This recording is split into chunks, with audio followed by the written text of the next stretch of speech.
بسم الله والصلاة والسلام على رسول الله. ازيكم يا حلوين؟ عاملين ايه رأيكم بقى النهاردة نعمل الكوارع؟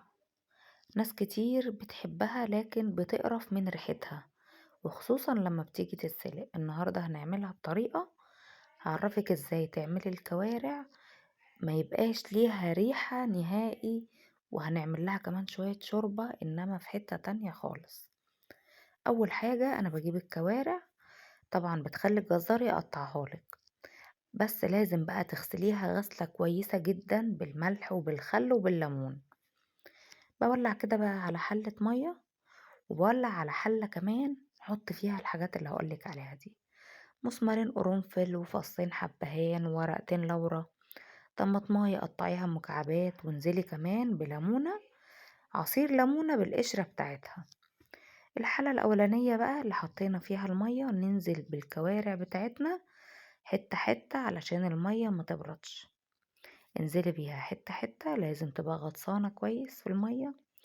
انا هنا الحلة كانت صغيرة، فقعدت اقاوح شوية كده على اساس انها هتاخدها بالعافية، لكن في النهاية نقلتها في حلة تانية بالمية بتاعتها. زي ما انت شايفة بقى كده بحاول اغطسها. تستني بقى عليها لما تغلي كويس، لازم المية تغلي كويس الاولانية دي، بعدين نشوف هنعمل ايه تاني. يا ترى لحد هنا كده بقى حطيتي لايك وكومنت ولا لسه؟ اتمنى طبعا لو بيعجبك فيديوهاتي ما تبخليش عليا باللايك والكومنت الجميل. زي ما انت شايفة بقى كده ببدأ بقى اجيب الكوارع بعد ما غليت، زي ما انت شايفة غليت معانا اهي. والحلة التانية اللي فيها بقى كل الحاجات المنكهات اللي احنا حاطينها، نشيلي بقى الكوارع من المية الاولانية دي زي ما انت شايفة، بس انا مش بشطفها في الخطوة دي.